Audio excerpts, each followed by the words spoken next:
Scary Terry got scary money, and now the Washington Commanders can shift their focus fully towards hoisting a Lombardi Trophy in San Francisco, California next February. That and more right now on Locked On Commanders.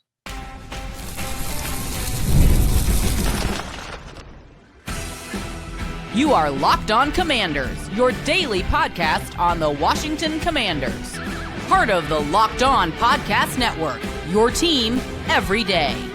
This is Locked On Commanders. I am David Harrison, your guy on the ground covering the Washington Commanders for WUSA 9 and doing it right here with you 5 days a week. You can also find me writing about the Commanders for Sports Illustrated's CommanderGameDay.com, and you can follow me on X at DHarrison82. I want to thank you for making Locked On Commanders your first listen or your first view today and every day. And every day, there's those of you who come through every day.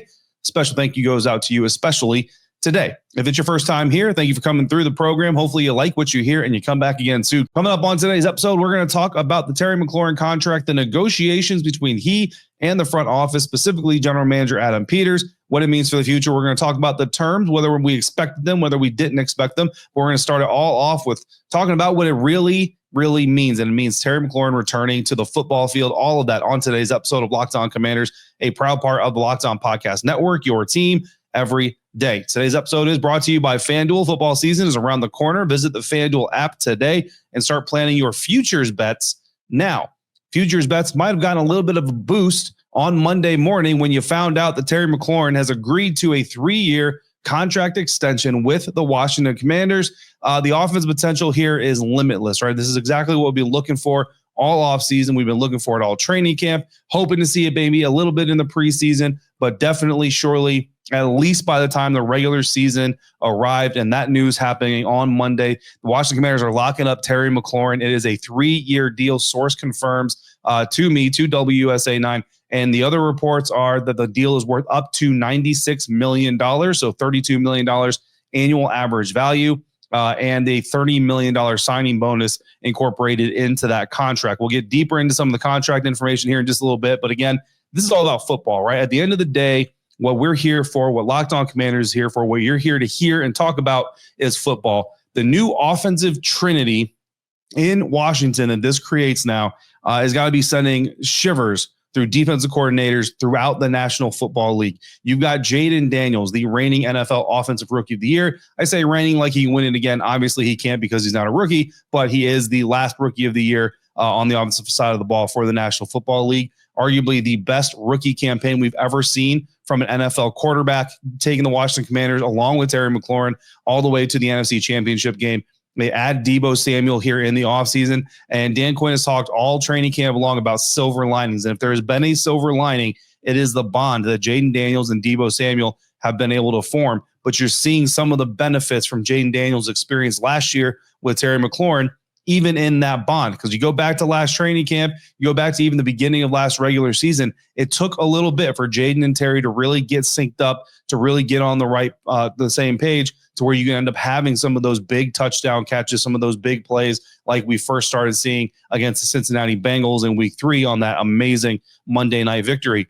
Already seeing some of those trends, some of those tendencies taking shape for the Washington Commanders offense between Jayden and Deebo. So you see that experience Jayden Daniels has of getting on the same page with an NFL receiver, starting to kind of take hold, really impacted. So even though Terry wasn't on the field, the experience that Jayden got with Terry last year on the practice field, getting into that rhythm, helped him get into a rhythm faster with Deebo Samuel. You see him walking around field before game together. You see him kind of just smoking and joking, having a good time. The bond is there. Now they're going to get Terry into the building, and they're going to have those 3 guys. And, oh, by the way, let's not forget about Zach Ertz, who is obviously the ultimate safety net and blankie, if you want to put it that way, for the young quarterback. That trio alone is just so scary. So defenses can no longer focus the way that they did at times last year. Looking at you, Philadelphia Eagles, if you sell out the way that they did, the Philadelphia Eagles last year, to shut down Terry McLaurin, especially in that first game that they faced him.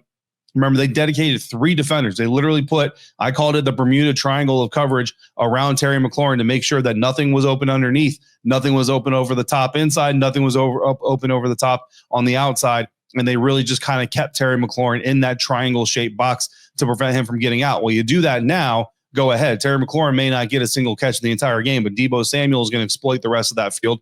Zach Ertz is going to exploit the rest of that field, and they're going to spread you out using those guys, the left and right boundaries of the field, to open up the run game for guys like Chris Rodriguez Jr., Ja'Cory Krosky-Merritt, Austin Eckler, Jeremy McNichols can get in the mix, right? So it really just kind of gives offensive coordinator Cliff Kingsbury just a full play kit, toolkit, toy box, whatever you want to call it, toolbox of just things to play with. You know what I mean? And Cliff Kingsbury, we sense the frustration out of him. The last time we had a press conference with him, he's got to be through the roof right now, finding out this news as well on Monday, or knowing that this news was coming out on Monday. And some of these plays that he's probably been trying to incorporate are now going to have the opportunity to fully come out. Every day, or those of you who've been through here for every single episode, you've heard the practice note episodes, you've heard us talk about what's going on in training camp. How many times do you remember hearing me say, probably a pass that Terry McLaurin caught?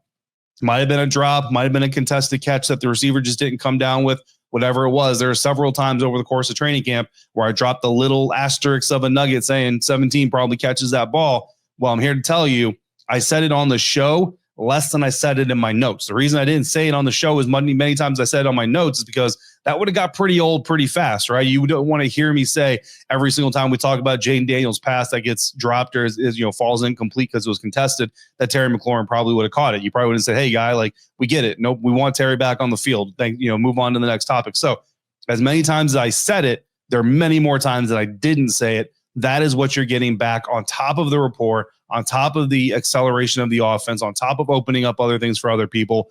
So again, you never want to get too hyperbolic with these things, but as good as Terry McLaurin is and has been for this franchise by himself, what he does to help unlock the rest of this is incredibly valuable as well. I'm already seeing a little bit of concerns from people, too many mouths to feed. And this was something that when Deebo was traded for originally, there were some people who said, you can't get the ball to all these guys. You got Zach Ertz, now you got Terry McLaurin, now you got Deebo Samuel. Oh, by the way, you got to run the ball here and there. Jayden Daniels is a weapon with his legs. I've never honestly been a person, whether it be a journalist or a sports fan, I've never been a person that's been considered or concerned about too many mouths to feed. As long as those mouths understand that it's not going to always be their turn to get fed, you're going to be okay. And I think that you have that situation with this trio. No matter what you think of Terry McLaurin, after all of this stuff, Terry McLaurin is still, don't forget, the receiver who has never cared significantly about how many catches he got, how many yards he got, how many touchdowns he got, as long as the team wins. Now, if the team loses and he's still only going out there, quote unquote, running a lot of cardio, that's a little bit different because you're a difference maker, right? But Terry's never been the kind of guy to get one catch, 14 yards and nothing as long as the team wins and be upset about it, right? So I think that you're going to have a lot of good stuff here. Deebo Samuel, this is something that I've been kind of waiting to unleash for Terry McLaurin's contract to get done, because a lot has been talked about Deebo Samuel and how since that 2021 season, he's just never been the same. He's never this, he's never been that. And look, there's been some injury to Deebo. There's been some illnesses that caused him to lose a lot of muscle weight and all this kind of stuff that we've talked about as well. But here's really where it kind of boils down to, because Terry McLaurin has talked about this himself, both publicly on national television. I asked him about it once in a press conference setting as well, and he acknowledged it there too. The wide receiver position, arguably one of the most dependent positions in football, if not the most dependent position in football. You got to have the quarterback to be able to deliver the pass to your route. You got to have the scheme that gets you open and accentuates your talents. Then you got to have the offensive line that gives the quarterback time to even find you when you do all that, right? So you have to have all these things kind of fall in line before you can even get a chance to catch the ball, which is your primary job, right? So the wide receiver position, very dependent. So when you look at Deebo Samuel, you also have to take into context those things that he depends on to be an effective receiver. Brandon Ayuk is really the only number one receiver Deebo Samuel has ever truly played with for an extended period of time in his NFL career. And Brandon Ayuk didn't really become a wide receiver one till like 2022, 2023. 2021 is when Deebo had his best overall season. Brandon Ayuk was still kind of in the growth period of becoming a wide receiver one. So ever since 2021, where Ayuk wasn't even full-blown wide receiver one, to 2024, last year, three seasons, Ayuk and Samuel have both been healthy for all 3 seasons, or at least the majority of those 3 seasons. 2 out of those 3 years, Deebo Samuel, with a bona fide number one receiver opposite him, or even a blooming number one wide receiver opposite him, had 1,000 yards of total offense in both or 2 of those 3 seasons. That third season, the one season he didn't have 1,000 yards with Brandon Ayuk and he both fully healthy for the majority of that season, 2022, that year the San Francisco 49ers started Jimmy Garoppolo, Trey Lance, and then Brock Purdy. under Brock Purdy almost was on a pace to more than double the production of either of those other quarterbacks. Deebo finished with over 800 yards total offense. Brock Purdy only played 5 games. So if you get Brock Purdy for even 7 games, Deebo goes over 1,000 yards of offense. So I'm not worried about Deebo Samuel when he has a bona fide number one, which he now does with Terry McLaurin on the field. While some people were balking at the massive price tag, the truth is that a $32 million per year contract for Terry McLaurin is actually a bargain in potential when you look at the contract trends in the National Football League. Speaking of looking to the future, we're going to do that right now on Locked On Commanders, part of the Locked On Podcast Network, your team every day. Today's episode of Locked On Commanders brought to you by FanDuel. August 26th is officially FanDuel Futures Day. You heard me tease it a little bit at the earlier part of this episode, where here we go, a brand new holiday for football fans who live for bold predictions and preseason hunches. For just 24 hours, FanDuel is giving you the deals on NFL season predictions. So whether you're calling your MVP, you're eyeing a long shot division winner, or you're ready to crown your Super Bowl champ before week 1 even kicks off, this is your moment. After the news today, my hunches are all about the Washington Commanders. You can take a flyer on the MVP race. I'm going Jayden Daniels. If you want to go that way with me, by all means. And you know what? With this offense, why not sprinkle in a Super Bowl prediction if you have it? I'm looking at the Washington Commanders to potentially hoist that Lombardi trophy in San Francisco coming up next February. But the real value might be parlaying some division winner dark horses now that Washington has its team captain, one of his team captains, back in the building, locked in. Visit the FanDuel app today and start planning your futures bet now, because Future Day is one day and one day only. FanDuel, play your game. Anyone questioning the $32 million annual average value number for Terry McLaurin should feel more comfortable knowing that there are 2 things you can't buy helping make this deal well worth it: a franchise quarterback on a rookie deal and a head coach in waiting as a second-year offensive coordinator.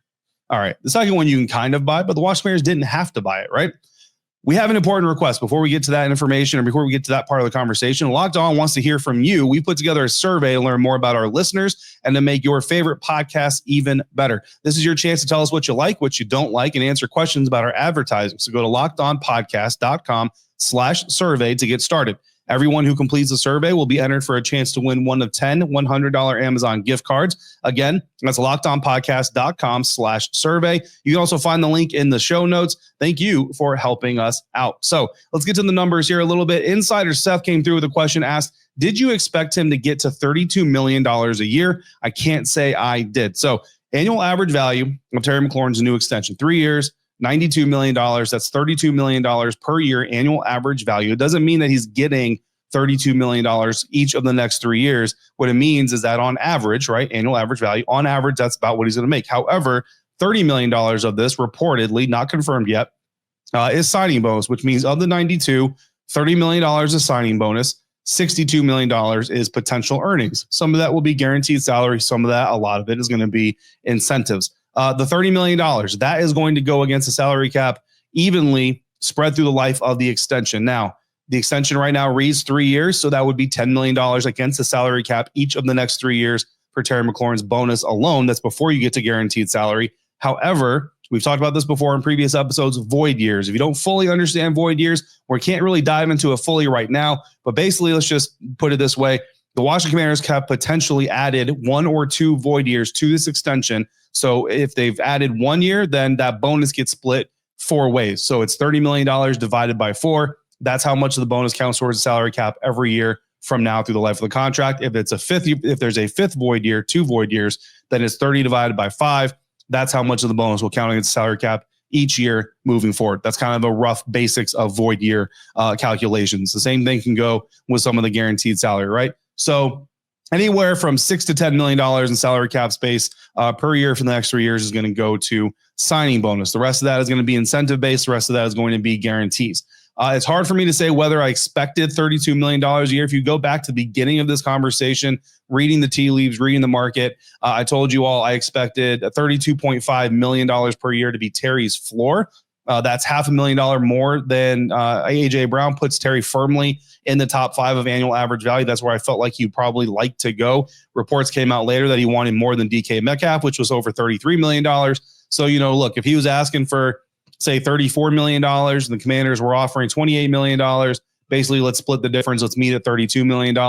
Did I expect $32 million? I don't think I ever put that number out there, but I think it's a very good compromise for both sides to say, look, the season's about to start. Let's get this thing done. Where do we need to jump up to? Where do you need to jump down to make this happen? What I suspect probably happened, and I don't know if we'll ever get confirmation of this, is that the guarantees probably didn't go up all that much, right? So if the Washington Commanders were offering, $28 million annual average value, with 70% of that guaranteed, then the $32 million annual average value is probably going to be like 60% guaranteed. I don't know the exact ratio math on that off the top of my head, but hopefully you follow what I'm doing. So if that's the case, then I'm not surprised. And when we get the guaranteed numbers and we get all that finalized, what I do plan on doing is comparing it to some of the other guarantees around the league, guys like A.J. Brown, guys like DK Metcalf, and we'll just kind of see how they stack up and how they compare, because that'll paint a little bit of the picture of how these things go down. We are going to speak to Adam Peters and Dan Quinn on Wednesday. He's going to get asked about the contract negotiations. Terry McLaurin's going to get asked about the contract negotiations. I will be honest with you, I don't expect to get much, if anything, out of it at all. You're probably going to hear some of those contract terms and negotiations and deals from guys like Jordan Schultz and guys like Ian Rappaport and Adam Schefter first. So that's just kind of usually the way that this goes. From a win-win focus, the focus on 3-year alignment with Jayden Daniels. Now this contract is going to basically expire as far as all the guaranteed money is concerned and all that stuff right around the time that Jayden Daniels is going to be up for his second contract, his rookie contract extension, which is then when the Washington Commanders really have all the leverage, because now you're going to be Terry McLaurin in your mid-30s, and if you still want to play and still want to play for this team and that quarterback, then you're really going to have to play ball. Insider Jay came through, said, given the cost of the new contract, what does Terry have to do over the next few years to make it pay off for the team? I think that's a really good question, and I don't think I necessarily put a number on it, but I think if Terry just continues to be Terry, continue to be a threat, even if the production goes down a little bit in 2026 and 2027 as the age kind of catches up to him, just go out there and be a threat, man. Mike Evans is a guy that, he'll have a game where he just doesn't do a whole lot, and then he'll have a game where he blows up for like 200 yards. There's some games along this line of him getting these consecutive 1,000-yard seasons, covering all these Bucs games, where you can just kind of tell him, man, they're like, look, why Wright's split banana ball to Mike Evans on 3, ready, break. Like they're just feeding the ball to Mike Evans. Like, we're going to get you yards because we love you and we want you to get this contract. But he's still a threat on the field, right? Is Mike Evans anywhere near the receiver that he was 2 years ago, 3 years ago? No, he's really not, but he's still a threat. NFL defenses still have to respect him. And that's really what it boils down to. It's not so much, don't get me wrong, production is huge. And without production, you're not going to continue to threaten opposing defenses. But I don't want to say you have to have this much production over the next 2 or 3 years in order to justify this one that's going to go along with the contract terms. Like I said, I don't know what the guarantees are. I don't know what the cap hit is this year, next year, all that kind of stuff. So that's going to kind of play into it. But as long as Terry McLaurin continues to basically be a commensurate receiver to where he's getting paid, then I think you're okay with this. So if he's a top 5 receiver right now, an annual average value, look, that contract next year, come 2026, if that's top 7, I'll be surprised. Come 2027, it's not going to be top 10. Come 2028, that contract might not even be top 12, right? So that's something you have to take into account as well. That's why there's a potential for this to become a bargain, because if Terry McLaurin can play as a top 5 receiver in the next 2 seasons, like he says he can, then the AAV is going to be below where the production is. If in 2027, he's a top 10 receiver or even a top 12 receiver at a top 12 AAV, that's a great deal for your organization. So let's be clear. This contract was never just about securing an elite player. It's about laying a cultural cornerstone that will pay dividends for the entire organization long after this money has been spent. That's next on today's episode of Locked On Commanders, part of the Locked On Podcast Network, your team every day. This episode is presented by Yahoo Fantasy. The NFL season is right around the corner, and you can feel the buzz. Fantasy football season is here. This year, I'm playing fantasy football on Yahoo Fantasy, and you should too, whether you're a first-timer or a veteran creating your millionth league. With Terry McLaurin locked in, he is a no-brainer pick for your squad. Unfortunately, I missed out on it. I told you guys I had my fantasy draft last night. I got Jayden. I missed out on Terry. And actually, unfortunately, I missed out on Deebo, but I did get Bill. I got Ja'Cory Krosky-Merritt on my roster, so I got that as well, at least. But if you can get Terry, if you can get Jayden, if you can get Deebo, I wouldn't suggest going with all 3 because that's a little team heavy. But if you can get one of those receiver quarterback duos, you absolutely do it, because the Commanders are stacked with fantasy gold, and you can get stacked as well. Yahoo Fantasy has so many ways to compete. You can try the brand new Guillotine League mode where the lowest scoring team gets eliminated every week, or you can get your crew together and play the classic game style. Or if you don't have a crew, join a public league. The NFL season kicks off September 4th, so don't wait. Start your league now. Draft now at yahoofantasy.com/lockedonnfl. That's yahoofantasy.com/lockedonnfl. This extension is bigger than one player's stats. It's a foundational statement from Adam Peters that the days of letting high-character, homegrown superstars leave this franchise are officially over. However, they're also not going to be held hostage by them either. I think it's a very balanced message that you're getting from Adam Peters. Again, I've said it on this show that if he went over $30 million annual average value at this point, I would be surprised. So when I saw the $32 million price tag, was I a little surprised? Yeah, absolutely. But again, we've talked about this the entire time as well. What do the guarantees look like? That's what we've got to really see before we can fully digest the scope of this. So had another question from Insider Seth, who asked whether or not the team backloaded the contract or even maybe front loaded it a little bit to take some of the pressure off the back end. I expect you will have some front loading of this contract to take pressure off the late salary cap in 2026, 2027, 2028 even. But again, we don't have those definitive numbers yet. So we'll get into that deeper as the numbers come in. However, up front, right? One-on-one opportunities for the other team's pass catchers, absolutely going to be valuable for this team. Luke McCaffrey is going to get better space when he's on the field. The tight ends are going to get more space. Defensively, a potent ball control offense means the rest of the defense, it allows them to rest. It allows them to recuperate when they're on the field, but also on the side of the field. It also allows them to be more aggressive with more confidence in their offense on the field as we get into the further ripple effects of this contract. We got Insider Doug coming through, said, what does the McLaurin deal indicate for the team going forward when it comes to contract negotiations? I think this is massive. So I said this once on another episode. I'll say it again here. A lot of us focus a lot on the contract situation of Terry McLaurin and even Brian Robinson. We say, look, this is going to leave a bad taste in the other players' mouths. It's going to make it look, the front office look bad, all this other stuff. But we have to remember when we talk about this, you have to take the entire picture into account.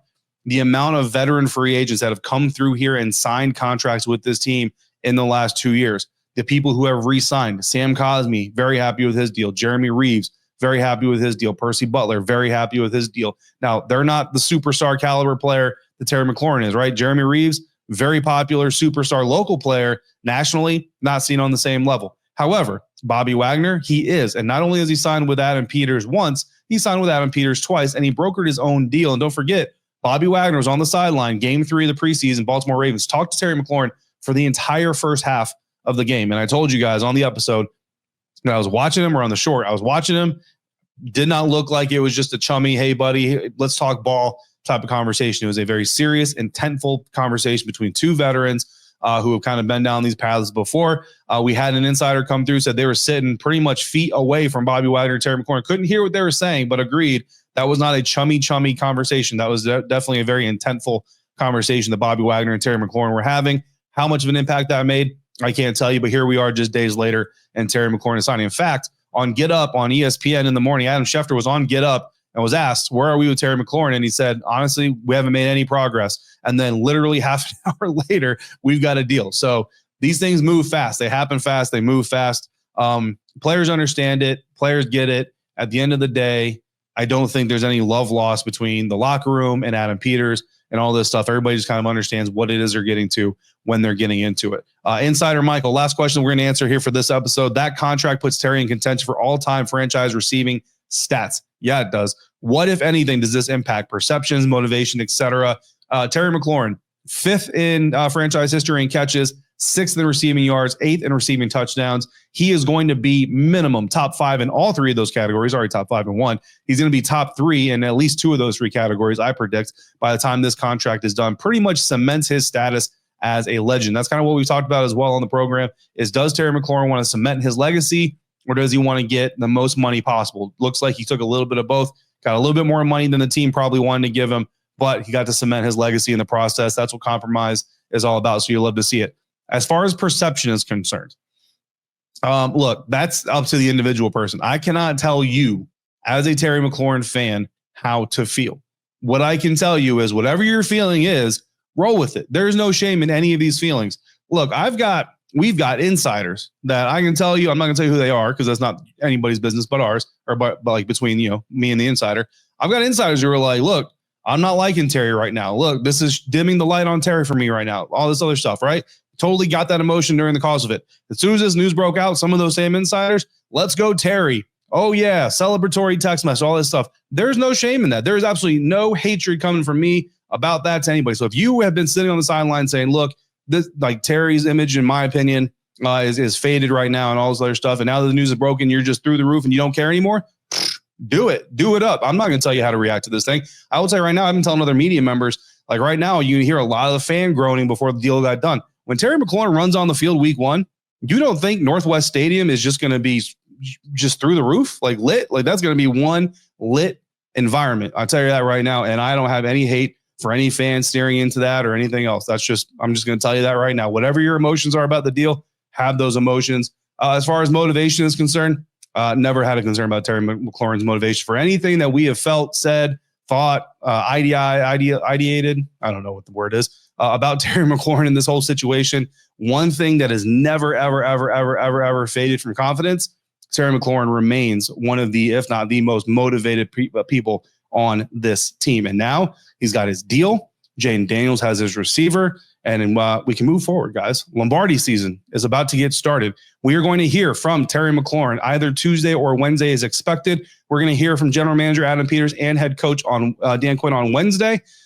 We got another practice or two this week. And then next week, it's week 1, man. And it is on. Football season is here. That's going to do it for today's episode. Insiders, if you submitted a question and you didn't hear it get an answer on this one, don't worry about it. We got so many questions. We're going to do a bonus, literally Terry McLaurin mailbag episode here in the near future. So don't worry. That's going to come for you. Not next time on Locked On Commanders potentially, but coming soon on Locked On Commanders. In the meantime, anybody out there, if you've got questions or comments, you can text them directly to me by becoming a Locked On Commanders insider, just like the ones you heard on today's episode. Go to joinsubtext.com/LockedOnCommanders to do that today. NFL fantasy draft season is here. For your next listen, check out the Locked On Fantasy Football podcast. I told you I've already drafted, but now I'm continuing to listen to Locked On Fantasy Football because I want to know who my trade targets are. I want to know the evaluations on the roster that I got. I want to know so much more so I can win that championship this season. So find Locked On Fantasy Football on YouTube or wherever you're listening to this podcast. To the everydayers, I see you every day. I appreciate you every day. And you know I thank you especially for coming through for today's episode. Till next time, stay safe, be kind to one another. We'll see you again